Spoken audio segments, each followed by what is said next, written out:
Bagaimana hakikat HAM dan DUHAM?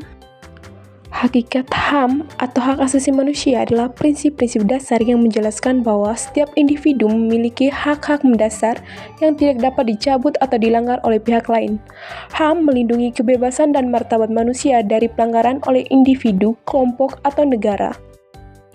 Dalam Undang-Undang Nomor 39 Tahun 1999, hak asasi manusia adalah seperangkat hak yang melekat pada manusia sebagai makhluk Tuhan Yang Maha Esa. HAM merupakan anugerah yang wajib dihormati, dijunjung tinggi, dan dilindungi oleh negara, hukum, pemerintah, dan setiap orang.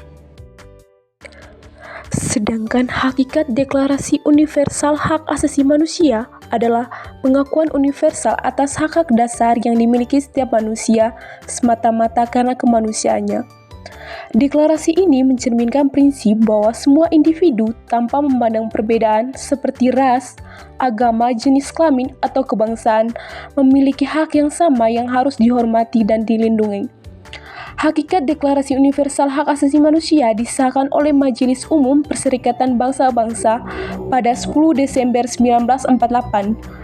DUHAM lahir dari kesadaran untuk mencegah terulangnya pelanggaran HAM berat yang terjadi selama Perang Dunia Kedua.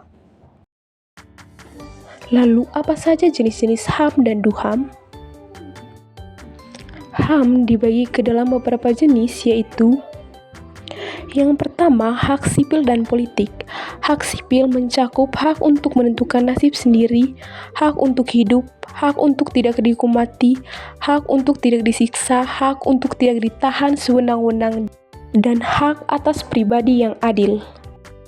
Sedangkan hak politik yaitu mencakup hak untuk menyampaikan pendapat, hak untuk berkumpul dan berserikat, hak untuk mendapat persamaan perlakuan di depan umum, dan hak untuk memilih dan dipilih.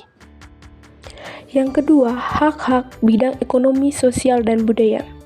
Hak bidang sosial dan ekonomi yaitu hak untuk bekerja, hak untuk mendapat upah yang sama, hak untuk tidak dipaksa bekerja, hak untuk cuti, hak atas makan, hak atas perumahan, hak atas kesehatan, dan hak atas pendidikan. Sedangkan hak budaya yaitu hak untuk berpartisipasi dalam kegiatan kebudayaan, hak untuk menikmati kemajuan ilmu pengetahuan, dan hak untuk memperoleh perlindungan atas hasil karya cipta atau hak cipta. Yang terakhir, hak pembangunan. Hak pembangunan mencakup hak untuk memperoleh lingkungan hidup yang sehat, hak untuk memperoleh perumahan yang layak, dan hak untuk memperoleh pelayanan kesehatan yang memadai. Deklarasi Hak Asasi Manusia mengacu pada berbagai dokumen dan instrumen internasional yang bertujuan untuk menetapkan dan melindungi hak asasi manusia secara global. Berikut adalah beberapa jenis deklarasi HAM yang signifikan.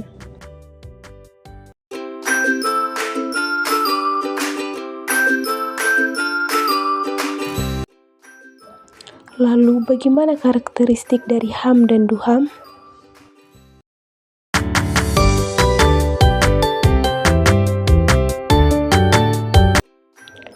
Sedangkan Deklarasi Universal Hak Asasi Manusia atau DUHAM memiliki beberapa karakteristik penting yang membuatnya menjadi fondasi utama dalam pemahaman dan perlindungan hak asasi manusia di seluruh dunia. Berikut adalah karakteristik utamanya.